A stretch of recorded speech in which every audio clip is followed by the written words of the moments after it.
Olá, sejam muito bem-vindos ao nosso Clube do Livro Serviço Social SSCQ.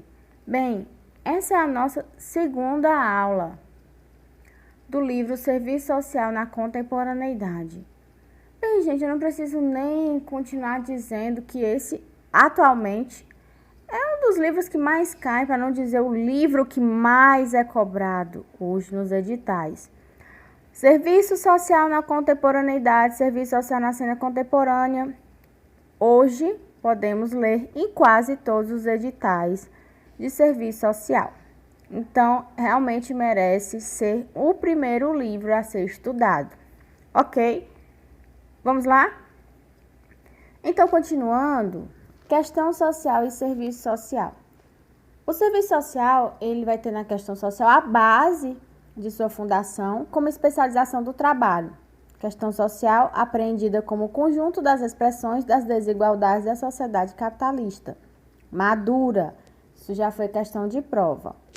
Que tem uma raiz comum, a produção social, que é cada vez mais coletiva, o trabalho torna-se mais amplamente social, enquanto a apropriação dos seus frutos mantém-se privada, monopolizada por uma parte da sociedade. A globalização da produção e dos mercados não deixa dúvidas sobre esse aspecto. Hoje é possível ter acesso a produtos de várias partes do mundo, cujos componentes são fabricados em países distintos, o que patenteia ser a produção fruto de um trabalho cada vez mais coletivo, contrastando com a desigual distribuição de riqueza entre grupos e classes sociais. Nos vários países, o que sofre a decisiva interferência da ação do Estado e dos governos. Os assistentes sociais trabalham com a questão social nas suas mais variadas expressões cotidianas, tais como os indivíduos as experimentam no trabalho, na família, na área habitacional, na saúde, na assistência social. Questão social, que sendo desigualdade, é também rebeldia, por envolver sujeitos que vivenciam as desigualdades e a ela resistem e se opõem. É nessa tensão entre produção da desigualdade e produção da rebeldia e da resistência, atenção para esses termos rebeldia e resistência, que trabalham os assistentes sociais situados nesse terreno, movidos por interesses sociais distintos, aos quais não é possível abstrair ou deles fugir, porque tecem a vida em sociedade. Prestem atenção nesse termo resistir. Ele aparece bastante em provas de serviço social. Se ele aparecer na questão ou num item, fiquem atentos. A banca quer saber se você conhece os textos dos autores e geralmente esse item estará certo. Então, se você vê em alguma questão de prova, resistência, rebeldia, por favor, não achem esquisitos. Não tenham dúvida, esses termos vão estar corretos em relação a como os indivíduos eles recebem, eles vivenciam as desigualdades nas diversas refrações da questão social.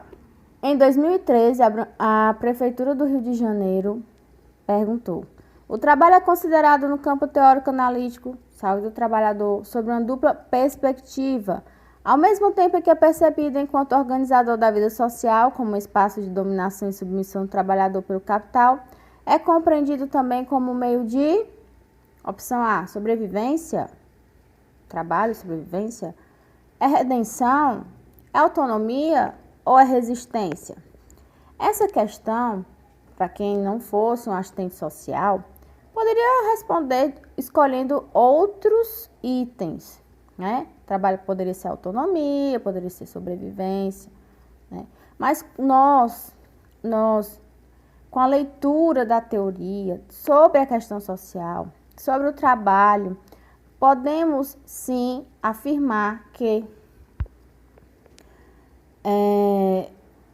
quanto organizador da vida social, o espaço de dominação e submissão do trabalhador pelo capital é sim compreendido como meio de resistência.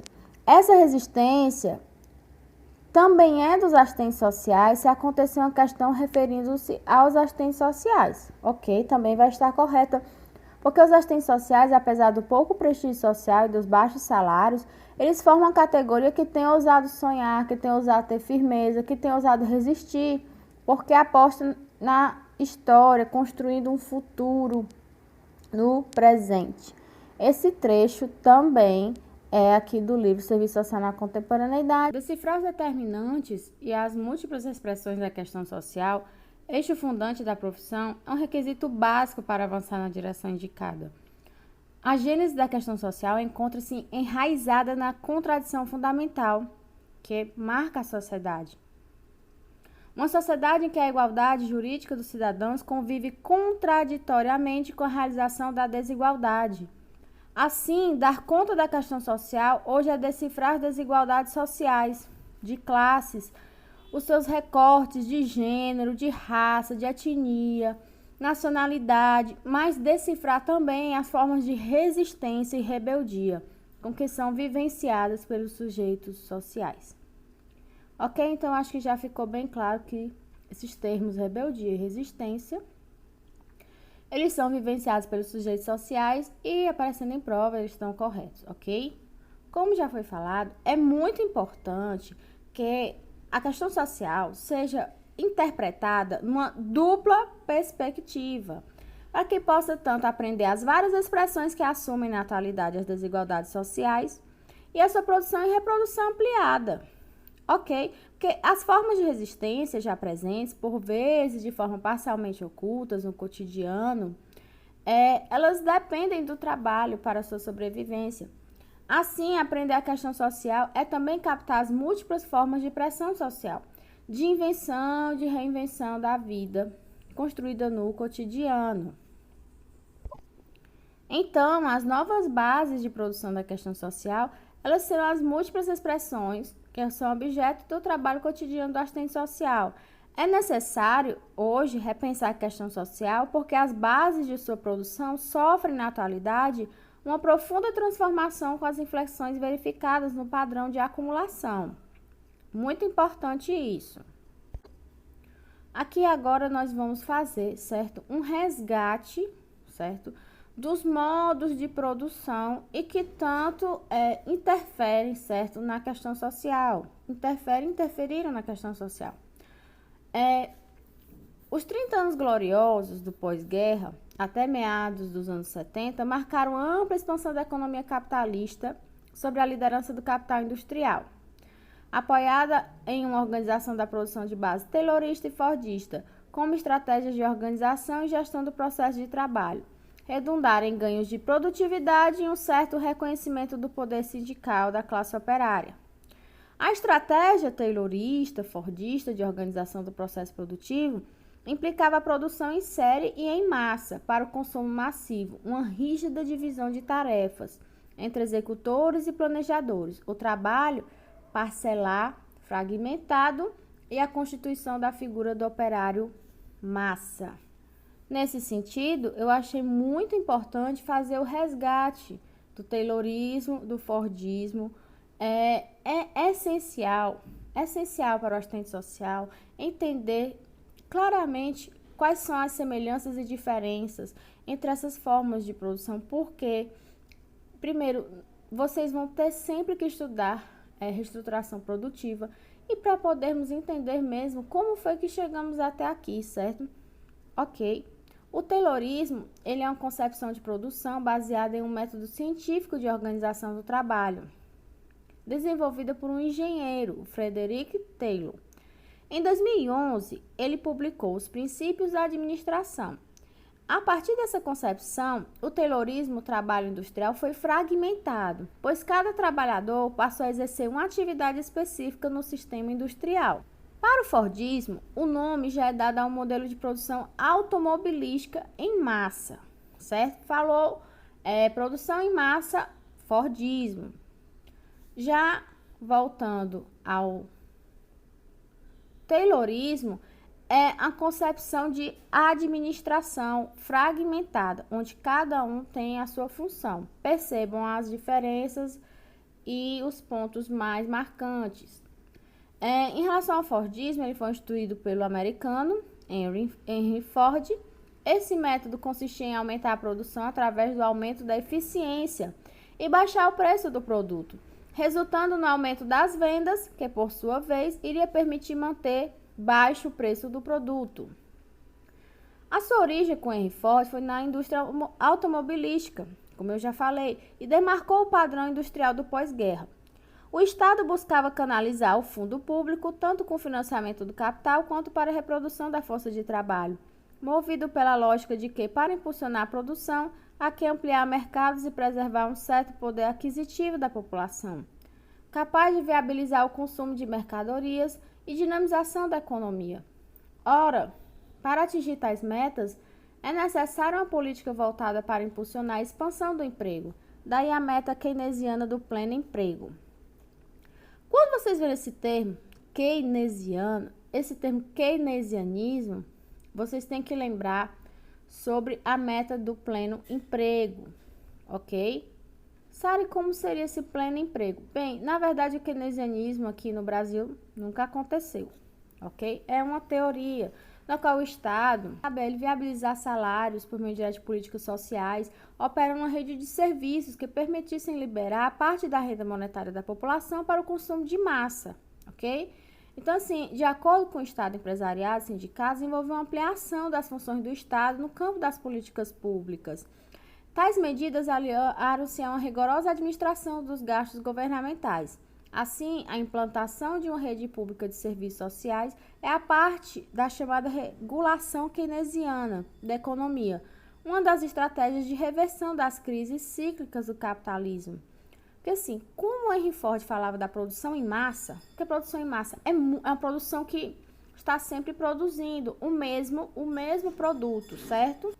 A intenção é que as pessoas tivessem condições financeiras. Para o Fordismo, com a produção em massa, quer dizer, a produção de um produto em larga escala, a intenção era que as pessoas pudessem comprar os produtos. E para isso elas teriam que ter renda, elas teriam que ter dinheiro, elas teriam que ter um emprego. Então, o keynesianismo, ele é uma teoria que o Estado viabiliza salários indiretos por meio de políticas sociais públicas, uma rede de serviços sociais que permitissem liberar parte da renda monetária da população para o consumo de massa, consequentemente da dinamização da produção econômica, ok? Então, assim, a implantação dessa rede pública de serviços é parte da chamada regulação keynesiana da economia, uma das estratégias de reversão das crises cíclicas do capitalismo. A crise desse padrão de acumulação eclode em meados da década de 70, quando a economia mundial apresenta claros sinais de estagnação, com altos índices inflacionários e com a mudança de distribuição do poder no cenário mundial, certo? Potências começaram a se destacar. O Japão e a Alemanha tornaram-se países fortes, fazendo com que os Estados Unidos deixem de ser a única força econômica no Ocidente. Ao mesmo tempo, na década de 80, com o desmonte do leste europeu, há um redimensionamento das relações de poder no mundo. Estabelece-se uma intensa concorrência por novos mercados, acirrando competitividade. A indústria, os serviços bancários, a maior parte das atividades econômicas de ponta, elas vêm alterando suas formas de organizar a produção no sentido lato, o que alguns qualificam de acumulação flexível, ou no modelo japonês, toyotismo. Prestem bem atenção. Toyotismo, ou modelo japonês, caracteriza-se por acumulação flexível, certo? Flexibilização. Vocês veem essa palavra, esse termo, acumulação flexível ou flexibilização, não tenho dúvida, ele só caracteriza o toyotismo. Ele não caracteriza o taylorismo, ele não caracteriza o fordismo, somente o toyotismo, mais ou menos na década de 70. O toyotismo é um modo de produção no qual se acumula mercadorias em uma demanda flexível. Opõe-se ao fordismo. É um meio de produção onde há o acúmulo em estoque excessivo. O toyotismo ele foi idealizado por Eiji Toyoda em 1930, que posteriormente foi difundida na empresa automobilística japonesa a Toyota em 1970. Busca-se uma flexibilidade no processo de trabalho, em contrapartida da rigidez da linha de produção, da produção em massa e em série. Uma flexibilidade do mercado de trabalho, que vem acompanhada da desregulamentação dos direitos do trabalho, de estratégias de informação, da contratação dos trabalhadores, uma flexibilidade dos produtos, pois as firmas, elas não produzem necessariamente em série, elas buscam atender às particularidades das demandas dos mercados consumidores, a uma flexibilização dos padrões de consumo. Esse processo, impulsionado pela tecnologia de base microeletrônica, pela informática robótica, passa a requerer novas formas de estruturação dos serviços financeiros também, o que vem gerando aprofundamento de uma enorme desigualdade do desenvolvimento entre as regiões no mundo, além de modificar substancialmente as noções de espaço e tempo. Então, por favor, entendam, flexibilidade somente para o toyotismo. Por quê? Porque eles vieram em contrapartida da rigidez do fordismo, certo? Em sentido contrário, o fordismo tinha uma produção em massa de uma série de um produto. Era assim, era como se várias pessoas comprassem o mesmo produto.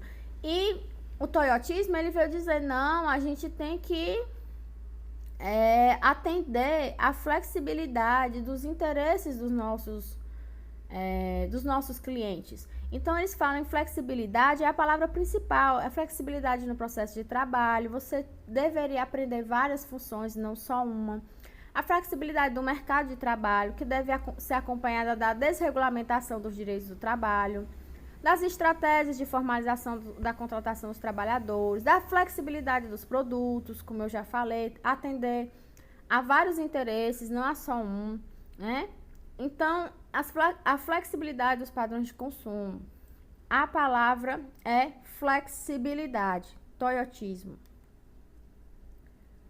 Em 2015, a banca AOCP cobrou.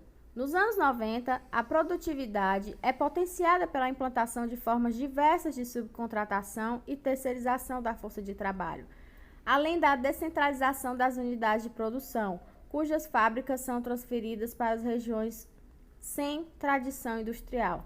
Esse modelo de produção é conhecido por toyotismo, fordismo, keynesianismo, marxismo ou FAIR. Bem, vamos ler de novo. A produtividade é potenciada pela implantação de formas diversas de subcontratação. Formas diversas de subcontratação. Além da descentralização das unidades de produção, são transferidas para as regiões sem tradição industrial. Bem, esse processo em que as fábricas eram transferidas dos polos industriais para regiões sem tradição industrial, nós conhecemos como as holdings, certo?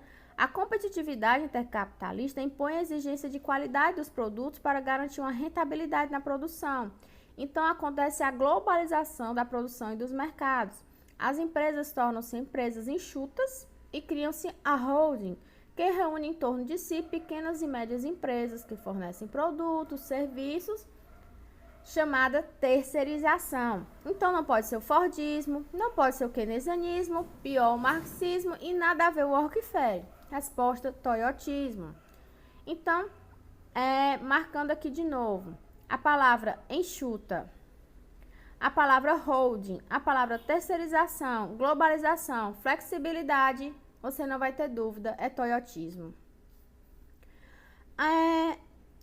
Precarizar as relações de trabalho, reduzir ou eliminar direitos sociais, rebaixar salários, estabelecer contratos temporários, o que afeta profundamente as bases da defesa do trabalho conquistadas no pós-guerra, tudo isso, toyotismo.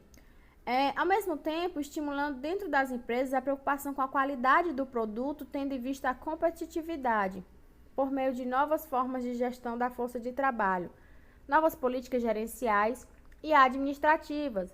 Fala-se cada vez mais em qualidade total, qualidade de vida no trabalho, E esse discurso da qualidade vem junto com o fenômeno da terceirização, enxugamento de pessoas na empresa, afetando radicalmente as condições de vida. As tendências do mercado de trabalho eram apontadas por inúmeros estudiosos que indicam uma classe trabalhadora polarizada e uma larga parcela da população com trabalhos precários, temporários e subcontratados. Quando fala-se em qualidade de vida no trabalho, é uma questão muito, mas muito mesmo, é um termo, né, muito questionado no serviço social, porque os autores referem-se a todas essas teorias da qualidade no produto, qualidade total, qualidade de vida no trabalho, como voltados à maior lucratividade da empresa sobre o trabalhador, ok? O trabalhador passa a ser inserido dentro da empresa como se fizesse parte de uma família. A empresa seria uma família onde ele deveria lutar com todas as suas forças, entregando-se todas as suas forças físicas, emocionais, suas competências para fazer um produto de alta qualidade, competitivo, onde ele buscasse a qualidade total, não só do seu produto, mas dos serviços que ele era responsável. E isso seria tudo qualidade de vida no trabalho, pois ele estaria feliz de estar participando de tudo isso. O trabalhador polivalente, aquele que é chamado a exercer várias funções, no mesmo tempo de trabalho com o mesmo salário, como consequência do enxugamento do quadro de pessoal das empresas. O trabalhador deixa de ser um trabalhador especializado e também um assistente social a exercer múltiplas tarefas e então não necessariamente envolvidos em suas tradições, as suas tradicionais atribuições. Esse processo de modernização da produção vem redundando contraditoriamente na recriação de formas de trabalho antigas, como o trabalho a domicílio, o trabalho familiar e o não reconhecimento de direitos sociais e trabalhistas.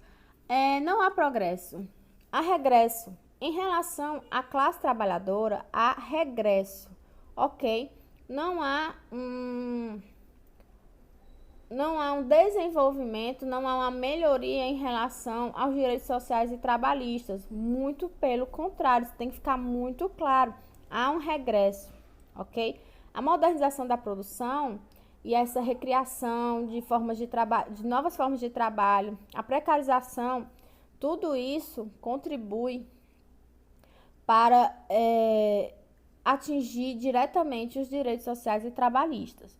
Trabalhar com mais eficiência, com novas tecnologias, alta qualificação, tudo isso aumenta a mão de obra desempregada.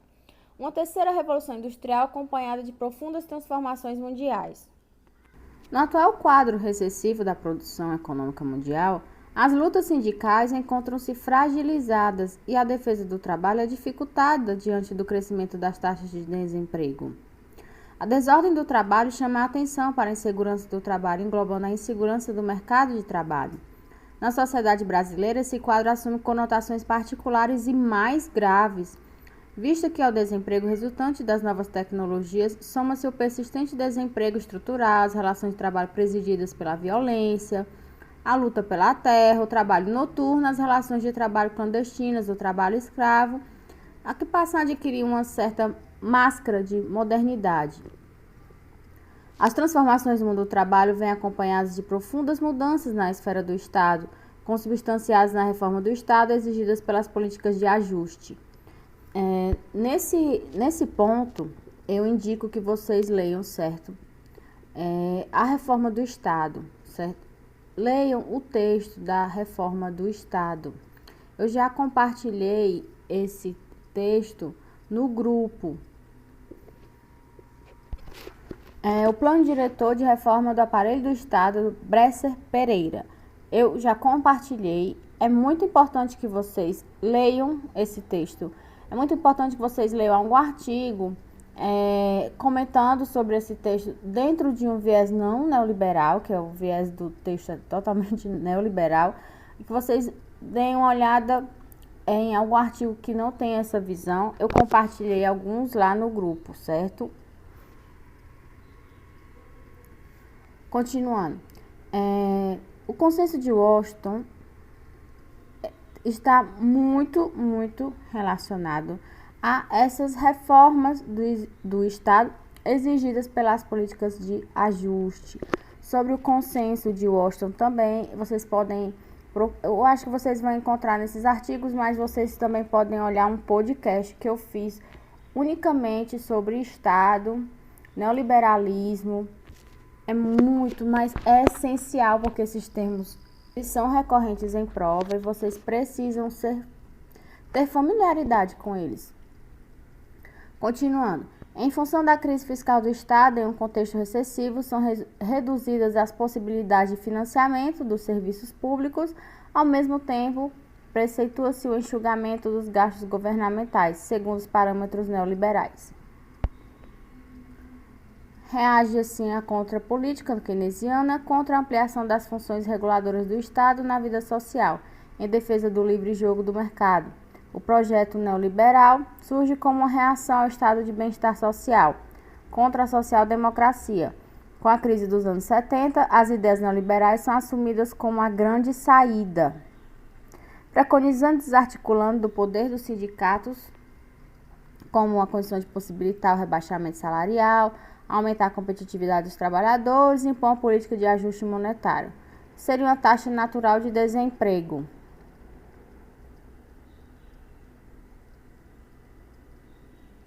Então, entendam que o projeto neoliberal surge como uma reação ao estado de bem-estar social. Reage contra a política keynesiana, contra a ampliação das funções reguladoras do Estado na vida social. O aprofundamento das desigualdades sociais e a ampliação do desemprego atestam ser a proposta neoliberal vitoriosa, visto serem estas suas metas a apostar no mercado como a grande esfera reguladora das relações econômicas, cabendo aos indivíduos a responsabilidade de se virarem no mercado. Eu fiz um podcast que eu falei sobre a Segunda Guerra Mundial, falei sobre a Primeira Guerra Mundial, e eu gostaria que vocês procurassem esse mesmo podcast que eu acabei de citar, certo? Porque nesse podcast eu consigo explicar para vocês, ok? Por que a visão neoliberal, por que a proposta neoliberal, ela se tornou tão atrativa, tão interessante, certo? Para o mundo, ok? Se eu for comentar isso aqui, vai demorar muito tempo, mas lá eu aprofundei, eu fiz uma conversa mesmo, bem didática, inclusive com datas, então ficou ótimo para vocês, não deixem de ver, ok?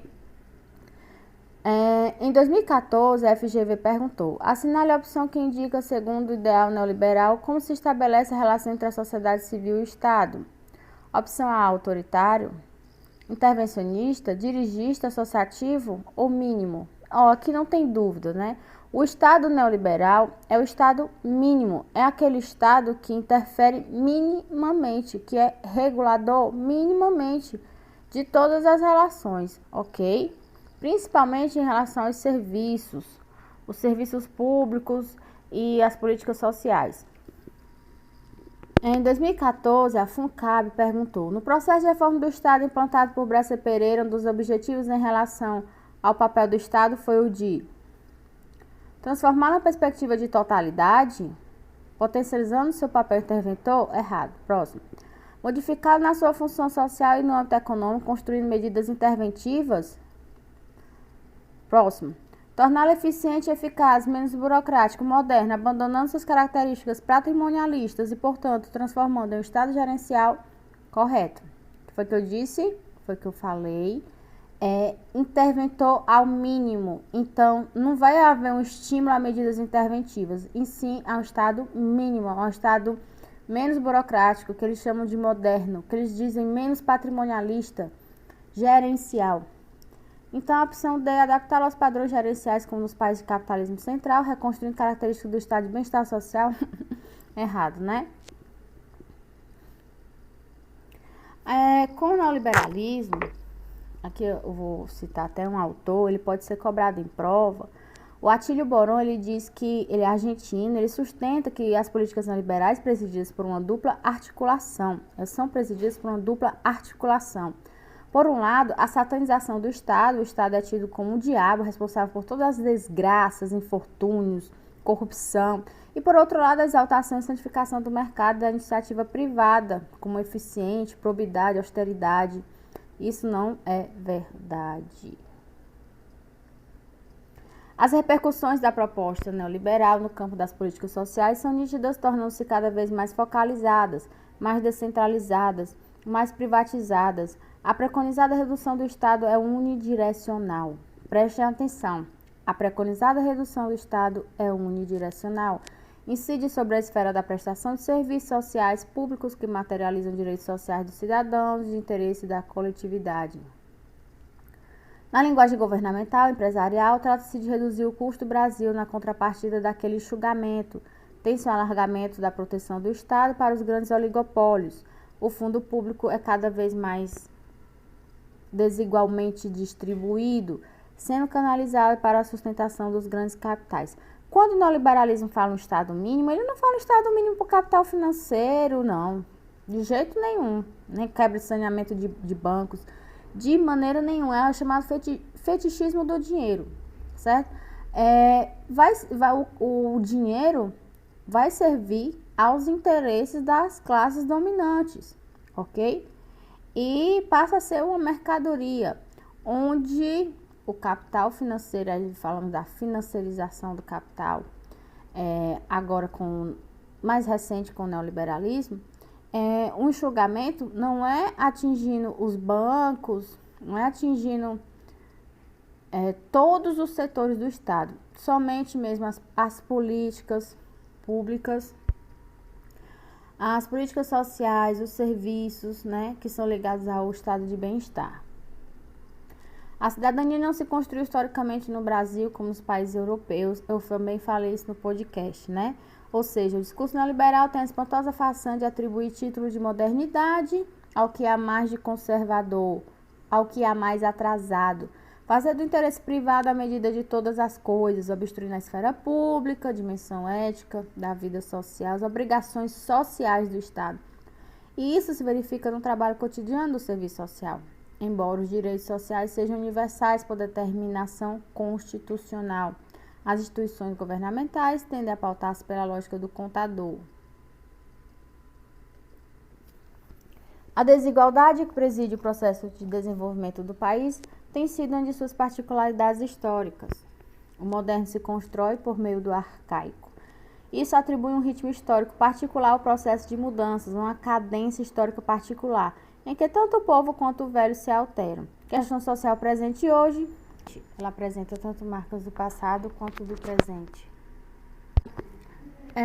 Essas questões sobre reestruturação produtiva nós já falamos, e agora sobre neoliberalismo e enxugamento, Estado mínimo, eu quero que fique bem claro que elas podem cair muito agora, principalmente com o governo Temer, porque não só o serviço social, os assistentes sociais, mas todas as categorias, principalmente no serviço público, estão sofrendo os impactos, os grandes impactos, né, das medidas, as medidas mais do que radicais do governo Temer. No momento presente, desafia os assistentes sociais a se qualificarem para acompanhar, atualizar e explicar as particularidades da questão social nos níveis nacional, regional, municipal, diante das estratégias de descentralização das políticas públicas. Os assistentes sociais encontram-se em contato direto e cotidiano com as questões da saúde pública, da criança, idoso, adolescente, violência, educação, né, entre outros. A noção de pobreza, ela já foi representada por vários estereótipos sociais, né? Hoje a imagem da pobreza, ela é radicalizada, é o perigoso, é o transgressor, é o que rouba, é o que não trabalha, né? Tudo isso muito sujeito à repressão. São as classes perigosas, são as não laboriosas, são assim chamadas, destinadas, todos termos com muita repressão envolvida. Reforma-se assim a violência institucionalizada, colocando-se em risco a direito à própria vida. Essa questão do preconceito, certo? A noção de pobreza hoje, mais atual, o desprezo, a indiferença, chamado com as classes perigosas, isso já foi cobrado em prova, certo? Então, se eles falarem sobre esses termos, não estão inventando. Na verdade, esses termos são conhecidos, os autores debatem esses termos, eles não inventaram questão assim, e realmente a questão vai estar certa, porque há uma repressão, uma regressão a conservadorismo muito grande em cima desses termos, onde podemos dizer que é uma violência institucionalizada sobre uma classe de pessoas. Bem, esse foi o Serviço Social na Contemporaneidade, Trabalho e Formação Profissional. Eu estou no segundo texto, eu espero que vocês tenham gostado. Eu achei esse texto maravilhoso, ok? Nós podemos ver reestruturação produtiva, taylorismo, fordismo e toyotismo, neoliberalismo, o neoliberalismo como contrário ao keynesianismo, como contrário ao estado de bem-estar social. Podemos conversar sobre as novas formas de repressão, questão de prova, certo? Então, tudo que eu indiquei aqui, os termos que eu pedi para vocês terem atenção, todos já caíram em prova. Eu não estou sublinhando, eu não estou marcando, eu não estou falando nada que não tenha caído. Sara, é mais do que isso? Não, não é mais do que isso, é só isso. Ok? Um grande abraço, um grande beijo e até lá.